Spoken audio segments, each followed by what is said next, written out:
सातवीं क्लास के प्यारे बच्चों, ये आपकी विज्ञान की वर्कशीट नंबर 25 है और इस पर आज की डेट 21 तारीख पड़ी हुई है, 21 अक्टूबर। ठीक है बेटा। तो हम प्राणियों में पोषण तो पढ़ते ही आ रहे थे। आपको ये चित्र याद है?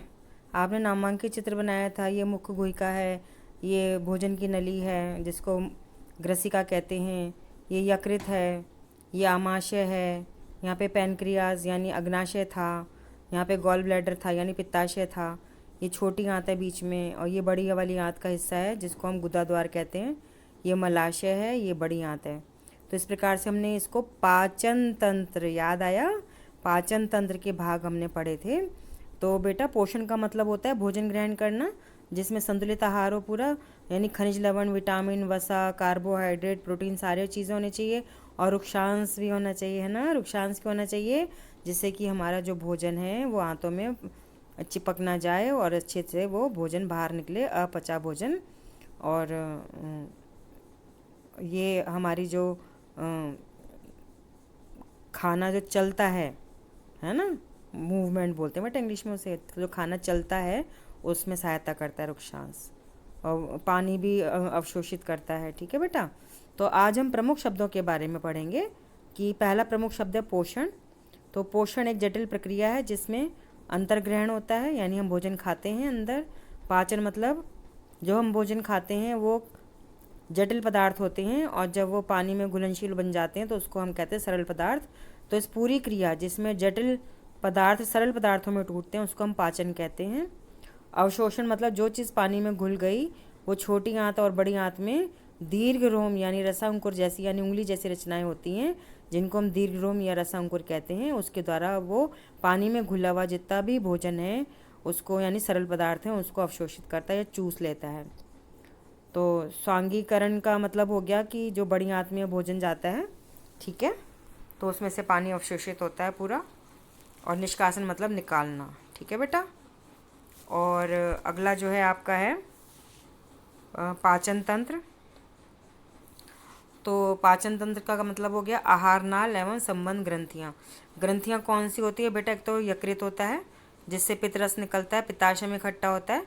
यहाँ पे अग्नाशय होता है जिसमें से इंसुलिन निकलता है, और आमाशय में तो आपको पता है अम्ल निकलता है। और इस प्रकार से कई पाचन रस निकलते हैं, पाचक रस। तो अलग अलग ग्रंथियाँ होती हैं, अगली क्लास में पढ़ेंगे। तो ये पाचन तंत्र का निर्माण करती हैं। ठीक है। फिर आपका आ जाता है पित्तरस। यह यकृत यानी लिवर से स्रावित होता है तथा वसा के पाचन में महत्वपूर्ण भूमिका निभाता है। तो यकृत यानी लिवर, ये रहा आपका यकृत यानी लिवर, इससे पित्तरस निकलता है और ये पित्ताशय में इकट्ठा होता है। इसकी वजह से वसा मतलब घी, तेल, मक्खन जो है हज़म होता है, ये मतलब है बेटा। पचना मतलब हज़म होना। ठीक है। फिर हमारे आ जाते हैं दूध के दांत। हमारे दांतों का प्रथम सेट शैशव काल में निकलता है। शैशव काल मतलब 1 से 2 वर्ष की आयु में निकलता है, और लगभग 8 वर्ष की आयु में ये सभी दांत गिर जाते हैं। तो जो गिर जाते हैं इनको दूध के दांत कहते हैं।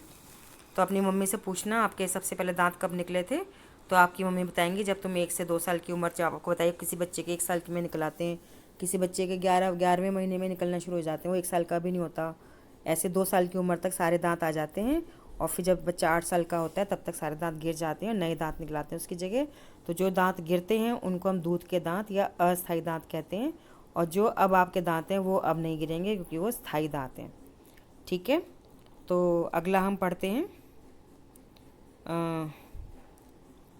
ये है रोमंथी या रूमिनेंट्स। गाय, भैंस, हिरन जैसे घास खाने वाले जंतुओं को रोमंथी कहते हैं क्योंकि ये इनके पेट में एक आमाशय जो होता है उसकी थैली होती है जिसमें ये जल्दी जल्दी खा के इकट्ठा कर लेते हैं खाना, रूमेन बोलते हैं। और वहाँ पे एक जीवाणु जो है मिलता है, फिर ये खाने को जल्दी जल्दी मुंह में लाते हैं जिसको जुगाल या कड कहते हैं, और फिर उसको अच्छे से पीसते हैं और फिर ये अंधनाल के द्वारा जाता है। अंधनाल में इसमें जीवाणु मिलते हैं जो कि कार्बोहाइड्रेट सेलुलोज को पचाते हैं, जो कि एक प्रकार का कार्बोहाइड्रेट है। बेटा बुक पढ़नी बहुत ज़रूरी है, ये पार्ट बुक से पढ़िएगा, और आपकी पिछली वर्कशीट में भी मैंने आपको ऐसे ही समझाया था। अगला है पादाब। तो अमीबा जो होता है अपनी एक कोश की जीव होता है ये। तो ये उंगली जैसी रचना निकालता है जब इसको खाना दिखता है। तो देखिए ये खाने का कण आया है, तो ये इसने 2 उंगलियां निकाली। रुको मैं इसमें थोड़ा सा चेंज करके बताती हूँ आपको। अभी चेंज करते हैं। ये देखिए, ये 2 उंगली जैसी रचनाएं निकाल ली हैं, तो इसको हम पादाभ कहते हैं। और ये भोजन का कण दिख रहा है, फिर ये क्या करेगा, पादाभ से इस भोजन के कण को अंदर कर लेगा, तो ये अस्थायी प्रवर्ध निकलता है, जिसे हम पादाभ यानी कृत्रिम पाँव कहते हैं। ये अमीबा को गति देता है और भोजन पकड़ने में सहायता करता है। तो इसका नामांकित चित्र बुक से बना लीजिएगा, स्मरण करने के लिए, मतलब याद करने के लिए, कि भोजन का पाचन जो है आधारभूत प्रक्रिया है, ये सभी प्राणियों में समान है, जिसमें खाद्य पदार्थ सरल पदार्थ में परिवर्तित किए जाते हैं और ऊर्जा निकलती है। इस ऊर्जा से हम काम कर पाते हैं। ठीक है बेटा, लेसन को पढ़िएगा, पिछली वर्कशीट्स को पढ़िएगा। अब हम आ जाते हैं प्रश्न उत्तर पर। तो प्रश्न है कि डैश एवं डैश मिलकर पाचन तंत्र का निर्माण करते हैं। तो इसमें बेटा ये लिखा हुआ आहार नाल और संबंध ग्रंथियाँ, तो आपने ये लिखना है आहार नाल और संबंध ग्रंथियाँ। ठीक है बेटा, पहले में ये लिखना है। फिर है पित्तरस डैश के पाचन में सहायता करता है, तो पित्तरस वसा के पाचन में सहायता करता है।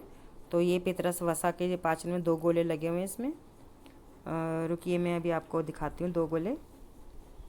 ऐसे ही ये वसा शब्द आ जाएगा। ठीक है, नीले के ऊपर जामनी है।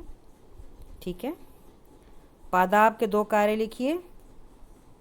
तो पादाब के 2 कार्य ये रखे, भोजन गति देने और भोजन प्रदान करने में सहायता करता है, ये 2 लिखे हुए ऐसे। ठीक है, ये वाले हैं। और प्राणियों में पोषण की आवश्यकता क्यों होती है, यह आंसर है। ये प्राणियों में पोषण की आवश्यकता क्यों होती है, ये लिखा हुआ है यहाँ पे, इसको लिख दीजिएगा, उत्तर 4 आपका। ठीक है बेटा, तो इस प्रकार से आप प्रश्न उत्तर करिए।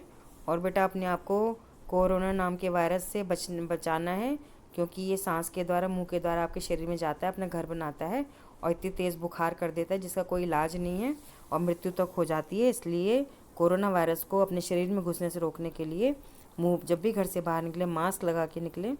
संक्रमित व्यक्ति का थूक से या खांसी के द्वारा निकले थूक से आपको संक्रमण ना हो जाए, इसलिए 2 गज की दूरी का पालन करें।